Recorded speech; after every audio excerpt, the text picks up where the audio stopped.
যুবক খাজা মাজুব রহমতুল্লাহ আলাইহির পাশ দিয়ে শব্দ করে যাইতেছে। হুজুর ডাক দিছেন, এই যুবক দাঁড়াও। যুবক এসে দাঁড়াইলো। মৌলবি কি কইবেন কন?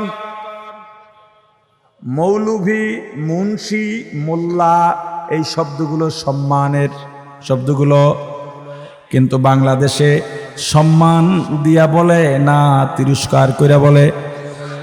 এজন্য আমি বলি হুজুরদেরকে মোল্লাও বলা যাবে না, মুন্সিও বলা যাবে না, এরপরে মৌলভীও বলা যাবে না। কি বলবেন তাহলে?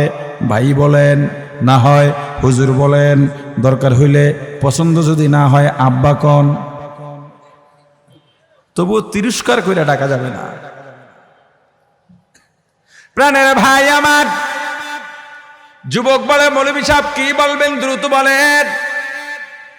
হুজুর বললেন, বাবা এত অহংকার ভালো নয়। যুবকের মেজাজ গরম। এ মৌলভী, আপনি আমাকে চেনেন আমি কে? বলে না, এ মিয়া আমাকে চেনেন আমি কে? তোমার চেনা লাগবে কি লেগা? তোমার দুইটা হাত, আমারও দুইটা হাত, তোমার দুইটা পা, আমার দুইটা পা, তোমারও একখান মাথা, আমারও একখান মাথা, এর সে চেনার কি আছে তোমার? আমারে চেনেন এই কথা যারা বলে, এটা তো মানুষের কথা না। মানুষ যেভাবে বলবে না। অন্যের ক্ষমতায় পাওয়ার দেখাও, যার ক্ষমতায় পাওয়ার দেখাও, হে পালাইয়া গেলে এরপর তুমি দিক পলাও। আমার ভাই আছে, প্রিয় অভিভাবক, হুজুর বলেন, বাবা তোমার বংশ পরিচয় আমি জানি না, তবে আমি তোমারে চিনি। যুবক বলে, কিভাবে চেনেন? আপনার সঙ্গে তো আমার কোনোদিন দেখা হয় নাই। হুজুর বলেন, না কোনোদিন দেখা হয় নাই। কৌতূহল বেড়ে গেল, তাহলে কেমনে চেনেন? কয় পরিচয়টা চাও নাকি? বলে অবশ্যই। যুবক ভাই আমার, তোমার পরিচয়টাও এখান থেকে জেনে নাও। হুজুর বললেন, বাবা আমি যে তোমার পরিচয় জানি সেটা শোনো। তোমার আমার জন্ম এক ফোঁটা নাপাক পানি দিয়া, আবার যেদিন বিদায় হব মূল্যহীন হয়ে বিদায় হব। তোমারও কম দামি মার্কিন 3টা কাপড়, আমারও 3টা কম দামি মার্কিন কাপড়। তোমার জন্যও মাটির ঘর বিছানা ছাড়া, আমার জন্যও মাটির ঘর বিছানা ছাড়া। এ যুবক, এলাম না পাক পানি দিয়া, যাব দুনিয়ায় মূল্যহীন হইয়া। মাঝখানের সময়টা পেটের মধ্যে প্রসাব পায়খানার বোঝা নিয়ে বেড়াব। যুবক এবার বলো, তোমার পরিচয় আমি দিতে পারলাম কিনা? যুবক বুদ্ধিমান আর দেরি করে নাই, হুজুরের হাত ধরে বইছে। হুজুর বুঝি নাই, বুঝি নাই, বুঝি নাই বাবার ক্ষমতা, বাবার পাওয়ার, বন্ধু বান্ধবের পাওয়ার, মামুর জোর, মামুর পাওয়ার। ভাবছিলাম এটাই বুঝি সবচেয়ে বেশি কিছু, কিন্তু আপনার কথার পর লক্ষ্য করে দেখলাম, যার আশা নাপাক দিয়া, যাওয়া মূল্যহীন হইয়া। বরং আমি 5 তলায় তাকি লিফটে উঠি, আমি যদি মারা যাই, আমাকে যায় বাথরুমটা পরিষ্কার করে, ওই বাথরুম পরিষ্কার করেনেওয়ালা শ্রমিক, ঘর যে ঝাড়ু দেয় ওই ঝাড়ুদার আমাকে আমার মাথার নিচ থেকে বালিশটাও সরাইয়া নেবে, আমাকে টেনে হেসড়ে নামাইয়া গাছতলায় রেখে আসবে, খাটের উপরে জানাজার অপেক্ষায়। যেই মানুষটার আশাটা মূল্যহীন হইয়া, নাপাক দিয়া যাওয়াটা মূল্যহীন হইয়া, মাঝখানের সময়টা বাথরুমের টাঙ্কির ভূমিকায় কাটায়, ওই মানুষটা কোনোদিন অহংকার করতে পারে না।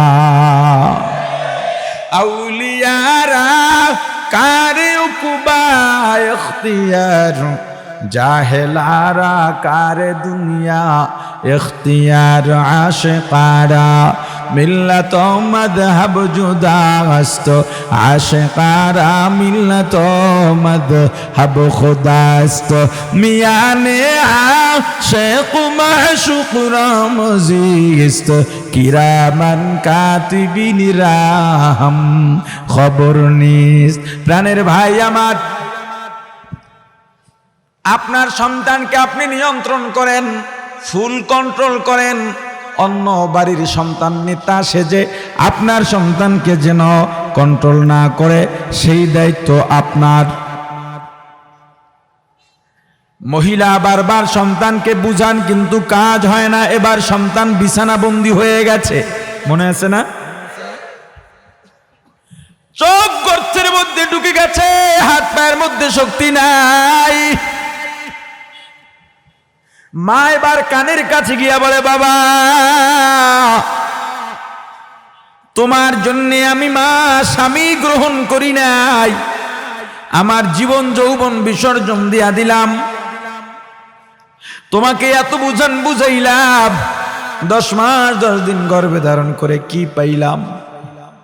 বাবা বিদায় বেলা কেমনে যাও, আমাকে এভাবে হতবাগা করে যাইও না, শেষ সময়টাই হলো তওবা করো।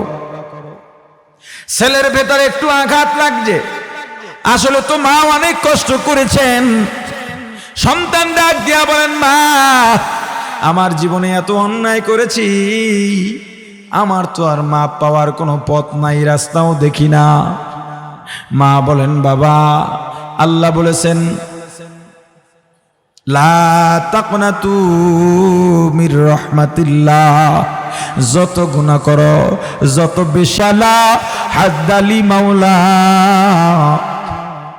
লা জিদ্দা ওয়ালা নিদ্দা ওয়ালা হাদ্দালি মাওলা, আল আনা কামা কানা ওয়ালাম ইয়ালকা জাওয়ালা,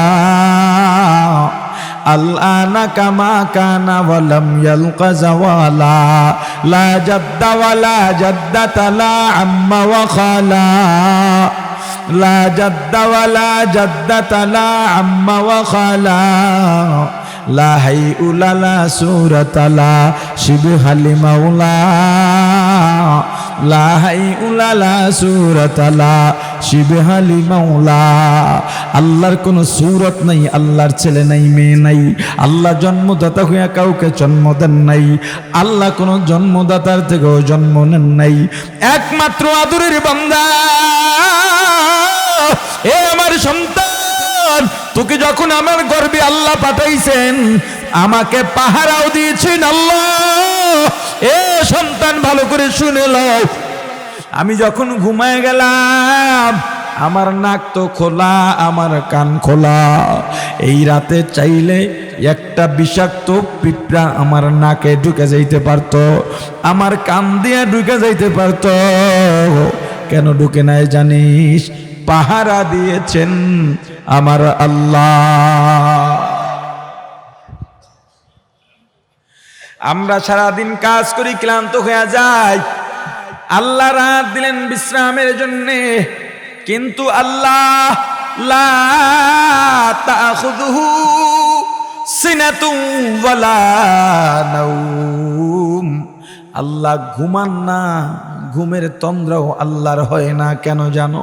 আল্লাহ বলেন, বান্দা গভীর রাতে উঠে তুই যদি আমি আল্লাহকে আল্লাহ বলে ডাক দিস, এ বান্দা আমি আল্লাহ যদি ঘুমায় যাই, তোর ডাকে কে সাড়া দেবে? বাবা আমার, আল্লাহ তো দয়াবান, আল্লাহ মায়ার। তওবা যদি করার মতো করতে পারো, আল্লাহ মাফ করে দিবেন। সন্তান ডাক দিয়ে বলেন, মা আপনি একটু হুজুরের কাছে চলে যান। তাকে গিয়া বলেন, আমি তো তার কাছে যাইতে পারবো না, আপনিও আমাকে কোলে করে নিতে পারবেন না। তাকে বলেন একটু আমার বাড়িতে এসে যেন আমাকে তওবাটা করায় দেয়। ও মা, কিন্তু আমার মন বলে আমি বেশিক্ষণ বাঁচবো না।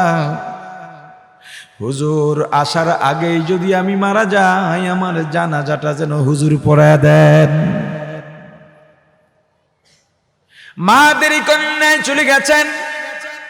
হযরত হাসান বসরি রহমতুল্লাহ আলাই তখন কেবল খানা খাইয়া উঠছেন, জোহরের টাইম, একটু পরেই তালিমে যাবেন, চিন্তা করছেন একটু রেস্ট নেব। এমন সময় খবর এলো অমুক আবেদা মহিলা আপনার সঙ্গে কথা বলার জন্যেই বেড়ার ওপাশে, পর্দার ওপাশে দাঁড়িয়ে আছে। হুজুর বললেন, বোন কি বলবা, দ্রুত বলো, আমার আবার টাইম শিডিউল করা। ও বোন। মহিলা ডাক দেয়া বলে, হুজুর আমার ছেলে তওবা করতে চায়, চলেন একটু আপনি চলেন। বলে, না, তোমার ছেলের এটা কৌশল, যেই ছেলেকে এত বুঝাইলাম কোনোদিন বোঝে নাই, এখন কৌশল করতেছে, বুঝবা না। তোমার ছেলে কোনোদিন তওবা করবে না, দিনের পথে ফিরেও আসবে না, ওর নসিবে তওবা নাই। বলে, হুজুর আমার ছেলে আবদার করেছে মারা গেলে আপনি জানাজা দেওয়ার। বলে, না, ওকে আমি জানাজা দেব না, কারণ ও তো নামাজি পড়ে নাই। অনেক বুজুর্গ ছিলেন বেনামাজির জানাজা পড়াইতেন না, কারণ কাফের আর মুসলমানের মাঝে ব্যবধানকারী আমল হলো নামাজ। নামাজ না পড়লে কাফের হয়ে যায় না, কিন্তু কাফের হওয়ার আলামত। মা চোখের পানি ছেড়ে কাঁদতে কাঁদতে চলে এলেন, এসে বলে, বাবা কি উপহার দিয়া গেলি আমায়? আমার হুজুর তওবা পড়াইতে আসা তো দূরের কথা, তোর জানাজা পড়াইতেও রাজি হন নাই। ছেলের দুই গাল বায়া বায়া টপ টপ করে পানি পড়তেছে। ডাক দিয়া বলে, মা আমি মনে হয় মারা যাচ্ছি, আমি দুইটা ওসিয়ত করে যাই। বলে, কি ওসিয়ত? ও মা, আমি মারা যাওয়ার পর আমাকে গোসল করাইবা না, কাফনও পরাইবা না, আমার পায়ের মধ্যে রশি লাগাইয়া এলাকার শক্তিশালী দুইজন যুবক ডাইকা এই এলাকার মধ্যে আমাকে টানবা, হেসরাইবা, কুকুর যেমন টেনে হেসরে নিয়ে যায়। ও মা, আমি তো কুকুরের চাইতে ভালো নই, আমাকে টানবা আর দেখাইবা মানুষকে আমি কত বড় নাফরমান, আমার চেয়ে বড় কুকুর আর কেউ নাই। ও মা, কোন মুসলিম কবরস্থানে আমাকে তুমি দাফন করবা না। 2 নাম্বার ওসিয়ত, কবরস্থানেও তুমি আমাকে দাফন করবা না, কারণ আমার কারণে কোন মুসলিম ভাই কবরস্থানে থাকা মুর্দা কষ্ট পাক, এটা আমি চাই না। মা বলে, তাহলে কোথায়? বলে, ও মা, আমাদের ঘরের বারান্দায় দাফন করবা। যখন কেউ এসে জিজ্ঞেস করবে এখানে কি, বলবা আমার একটা সন্তান ছিল, কুকুর হয়ে গেছে, এই জায়গায় দাফন করে রাখছি। কুকুর দেখলে যেমন মানুষ, প্রায় মানুষ আছে একটা লাথি মারে, আমার কবরে যেন তারা একটা একটা লাথি মেরে যায়। আমি তো এইটারই প্রাপ্য, এর চাইতে ভালো কোনো কিছুর আশা আমার জন্য করাবো কামি। ইতিমধ্যে সন্তানও মারা গেছে, মা চোখের পানি ছেড়ে কাঁদেন। হঠাৎ দরজার মধ্যে খটখট আওয়াজ। বলে, কে? বাহির থেকে বলে, আমি হাসান বসরি। মহিলা অবাক হয়ে যান, হুজুর আমার ছেলে দুনিয়ার থেকে চলে গেছে, তওবা নসিব হয় নাই, আপনি বললেন আসবেন না, এখন কেন আসছেন? হাসান বসরি রহমতুল্লাহ আলাইহি ডেকে বলেন, বোন আমার, আমি একটু খানা খাওয়ার পর তালিমের আগে তন্দ্রায় গিয়েছিলাম, আমার কাছে এলকা হলো। আল্লাহ বলেন, হে হাসান, মানুষ তোকে ওলি বলে, মানুষ তোকে আল্লাহ ওয়ালা বলে, আমার বন্ধু বলে, তুই কিভাবে আমার আর এক বন্ধুর জানাজা না পড়াইয়া ঘরে ঘুমাস? আল্লাহ আল্লাহ क्या मुबारक नाम है, আল্লাহ আল্লাহ সে কুকা কাম হয়। সন্তান এমন ভাবে তওবা করেছে আর আল্লাহকে ডেকেছে। আল্লাহর কাছে যদি তওবা করতে পারো রে আমার ভাই, তোমার মা মারা গেলে কাঁদো, ব্যবসায় লোকসান হলে কাঁদো, বিবি অসুস্থ হইলে কাঁদো, সন্তান ব্যথা পাইলে কাঁদো, মানুষ তোমায় অপমান করলে কাঁদো, তোমাকে মারধর করলে ব্যথায় কাঁদো। ওই কাদাগুলা বেদনা, ওই কাদায় কোনো আনন্দ নাই, মজা নাই। কিন্তু নিজের গুনার কথা মনে কইরা, আহারে আমি কে, আমার গুনার খবর দুনিয়ার মানুষ তো জানে না। দুনিয়ার মানুষ আমাকে কত সম্মান করে, চা দোকানে বইলে চা খাই, রুটি খাই, দোকানদার টাকা রাখে না। কারো বাড়িতে গেলে নগদ ছাগল জব দিয়ে খাওয়া দেয়। আমার কাছে মানুষ টাকা রাখে আমানতদার মনে কইরা। আমার কাছে কত মানুষ দোয়ার জন্য আসে, মনে করে আমি দোয়া করলে বুঝি মাপ পাওয়া যাবে, আমি দোয়া করলে বুঝি তার বিপদটা কেটে যাবে। কিন্তু আল্লাহ গো, আমি তো জানি আমি কত বড় গুনাহগার। এ জীবনে না করিলাম বন্দেগী, গুনাহ করে কাটাইলাম জিন্দেগি, গুনাহ করে কাটাইলাম জিন্দেগি। তওবা করে আবার তওবা ভাঙ্গিলাম, তওবা করে আবার তওবা ভাঙ্গিলাম, অবশেষে খাঁটি তওবা করিলাম, অবশেষে খাঁটি তওবা করিলাম। আসহাবুশ শিমালি মা আসহাবুশ শিমাল ফি সামুমিন ওয়া হামিম ওয়া দিল্লিম মিন ইয়াহমুম লা বারিদিন ওয়ালা করিম। হে গুনাহগার, গুনাহ করছ, গুনাহ করছ, গুনাহ করছ। ওই কিয়ামত দিবস কায়েম হওয়ার আগেই, পুলসিরাত পার হবার আগেই, কবরে যাবার আগেই, আজরাইল আসবার আগেই তোমার আমলকে শুদ্ধ করে নাও। না হয় তোমার আমার যে গুনাহ কিয়ামতের ময়দানে বাম হাতে দেওয়া হবে, এই সামনের পেটের মধ্য থেকে হাত ঢুকাইয়া পিঠের ওদিক থেকে বের করে হাতের মধ্যে আমলনামা দেওয়া হবে। ওই বাম হাতে আমল প্রাপ্তদের জন্য দুঃসংবাদ, হে বাম হাতওয়ালা, তোমার জন্য কত কঠিন মুহূর্ত অপেক্ষা করতেছে রে আমার ভাই। গরম আবহাওয়া আর গরম পানি, এই গরম দুনিয়ার সাধারণ কোনো গরম না। ওই জাহান্নামের গরম পানি যদি একবার মাথার মধ্যে ঢালা হয়, গায়ের চামড়াগুলো খসে খসে সব মুহূর্তের মধ্যে পড়ে যাবে। আবার তোমার শরীরটাকে গঠন করা হবে, আবার গরম পানি ঢালা হবে। এই গরম পানি ঠান্ডা করবার জন্য যেই পদ্ধতি, সেটা আরো গরম। শান্তিদায়ক কোনো বিষয় জাহান্নামের মধ্যে নাই।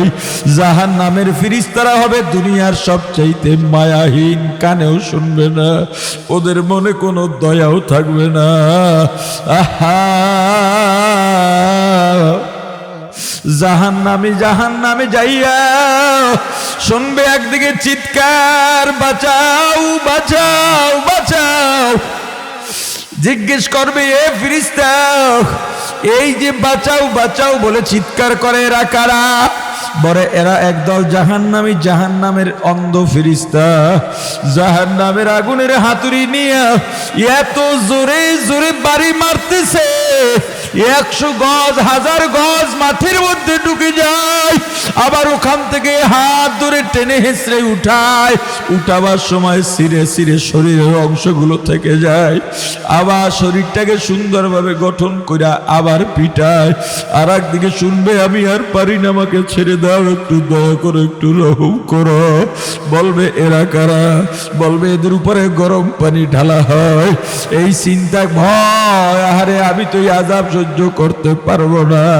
জাহান্নামী দৌড় দেবে বাঁচার জন্যে, অন্যান্য জাহান্নামী পিছন থেকে ওই জাহান্নামীর পিঠের মধ্যে থাবা দিয়া বলবে কই যাস, আমাদের কেউ নিয়ে যা। ওই জাহান্নামীদের হাতে বড় বড় নখ থাকবে, ধারালো ব্লেডের মতো, পিঠের মধ্যে ঢুইকা আটকে যাবে। এইটারে আর একটায় ধরবে, এইটারে আর একটায় ধরবে, ধরতে ধরতে ফুটবলের মতো গোল হইয়া জাহান্নামের আগুনের লেলিহানের উপরে উঠবে, ঘুরবে আর পড়বে, ঘুরবে আর পড়বে।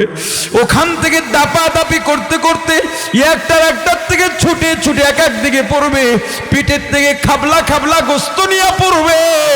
আর একদল দৌড়াবে বাঁচার জন্যে, জাহান্নামের ওয়াল বাইতে থাকবে। হাদিস শরীফে আসছে জাহান্নাম থাকবে পুলসিরাতের নিচে, জাহান্নামের পুলসিরাত কেটে যেই বান্দা জাহান্নামে পড়বে, জাহান্নামে যাইতে যাইতে 70,000 বছর সময় লাগবে। এই 70,000 বছর জাহান্নামের ওয়াল বাইতে থাকবে, বাইতে থাকবে। আর মাত্র 1 হাত বাকি আছে। কত আশা, কত আশা, এই বুঝি পার পাইয়া গেলাম। এমন সময় আবার হাত পিছলাইয়া জাহান্নামের তলদেশে পড়ে যাবে। একদল চিৎকার করবে পানির পিপাসায়, ও আল্লাহ পানি চাই, পানি চাই। আজকে যারা দুনিয়ায় আমার আল্লাহরে ডাকো না, আল্লাহর কথা ভালো লাগে না, আল্লাহ বলেন ওরে বান্দা এত দয়া করছি, এত মায়া করছি রে বান্দা। এ বান্দা তুই যখন মায়ের গর্ভের থেকে দুনিয়াতে আসছো, একবারও চিন্তা করো না। চিকিৎসা বিজ্ঞানীরা বলেন, স্বাস্থ্য বিজ্ঞানীরা বলেন, একজন মানুষ যন্ত্রণা সহ্য করতে পারে মাত্র 43 থেকে 45 ডিগ্রি। এর বেশি যন্ত্রণা হইলে দুনিয়ার ইতিহাসে বাঁচার কোনো ইতিহাস নাই। কিন্তু একজন মা যখন সন্তান প্রসব করেন, ওই মায়ের যন্ত্রণার ডিগ্রি থাকে 52 থেকে 54। বিজ্ঞানীরা অবাক, মা তো কোনোভাবেই বেঁচে থাকার কথা নয়। আল্লাহ বলেন ওরে বিজ্ঞানী, তোর জ্ঞান তো আমার কাছে শূন্য, আমার কাছে তোর জ্ঞানের কোনো দাম নাই। আমি আল্লাহ জানো সন্তান কেন তোমার মাকে বাঁচায় রাখছি, এটা তোমার মায়ের শারীরিক সক্ষমতা নয়, তোমার মায়ের কারামত নয়, তোমার মাকে বাঁচায় রাখছি আমি আল্লাহ তোমার উপরে দয়া করে। কারণ তোমার মায়ের চাইতে তোমাকে বেশি কেউ আদর দিয়া, স্নেহ মমতা দিয়া মানুষ বানাইতে পারবে না। ওরে সন্তান, ছোট্ট শিশু, কান্না ছাড়া কোনো ভাষা নাই। ক্ষুধা লাগলেও কাঁদো, মশায় কামড়াইলেও কাঁদো, গরম লাগলেও কাঁদো, ঠান্ডা লাগলেও কাঁদো। তোমার খালা জানে না, ফুফু জানে না, ভাই জানে না, বোন জানে না, চাচা জানে না, মামা জানে না কেন কাঁদো। এমনকি তোমার বাবাও জানে না কেন কাঁদো। কিন্তু কখন কিসের জন্যে কাঁদো, তোমার মা কাঁদলে কান্নার আওয়াজ পাইয়াই বুঝা যায়। এইটাও তোমার মায়ের কারামতি না? আমি আল্লাহ তোমার উপরে দয়া করি, মায়া করি। তোমার মায়ের ভিতরে একটা সেন্সর লাগায় দিছি রে বান্দা, যখন ব্যথা পাও তোমার মায়ের সেন্সরে ধরা পড়া যায়। তুমি কেন কাঁদো? লক্ষ্য করে দেখবেন, আপনি বাহির থেকে গেছেন, সন্তান কাঁদতেছে, আপনার বিবির পিছনে হামাগুড়ি খাইতেছে, অথবা আপনি রাত্রে ঘুমান, ঘুমের মধ্যে সন্তান উঠে কাঁদে, আপনি বললেন বিবি সন্তানকে একটু দুধ দাও, কান্না বন্ধ করো, আমার কাজ আছে, আমার ঘুমে ডিস্টার্ব হয়। সন্তানের মা অবাক কইরা বলে ওর ক্ষুধা নাই, ক্ষুধার জন্য কাঁদে না। বলে তাহলে কেন কাঁদে? ফ্যানটা একটু ছাইরা দেন। যখনই ফ্যানটা ছাইরা দেয়, সন্তানের কান্না বন্ধ হয়ে যায়। আবার আপনার বিবির পিছনে হামাগুড়ি খায় আর কাঁদে, আপনি বললেন ওকে একটু দুধ খাওয়ায় দাও, তোমার পিছনে পিছনে ঘোরে। বলে না, ক্ষুধার জন্য কাঁদে না। তাহলে কেন কাঁদে? কয় একটু কোলে নেন। কোলে নিছেন, কান্না বন্ধ। আবার বাহির থেকে বাসায় ফিরছেন, এসে দেখেন কাঁদে। মনে করছেন কোলে নিলেই থামবে। কোলে নিছেন কিন্তু থামে না, আপনার দাড়ি দইরা টানে, চেহারার মধ্যে খামসি মারে, হাতের মধ্যে কামড় মারে, পা চারিদিকে ছড়াছড়ি করে। বিবি বলে এখনো কোলে উঠবে না, একটু দেন, খাওয়াইয়া দিই, তারপরে নেন। আল্লাহ বলেন বান্দা, তোর উপরে দয়া করে, মায়া করে আমি আল্লাহ তোর উপরে এত দয়া করলাম, মায়া করলাম, তোর জবানে ভাষা দিলাম। এ বান্দা, প্রাপ্তবয়স্ক হয়ে গেছে, যৌবন দিলাম, শক্তি দিলাম, জ্ঞান দিলাম। বান্দারে সারাদিন কাজ করো, ক্লান্ত হয়ে যাও, আমি আল্লাহ তোকে রাত্র দিলাম বিশ্রামের জন্য, কিন্তু আমি আল্লাহ লা তাখুযুহু সিনাতুন ওয়ালা নাওম, আমি আল্লাহ ঘুমাই না। গভীর রাতে আমি আসমানের প্রথম আসমানে চলে আসি। বান্দা, তোকে আমি তখন ডাকলাম, তাহাজ্জুদে ডাকছি পাই নাই, ফজরে ডাকছি পাই নাই, জোহরে ডাকছি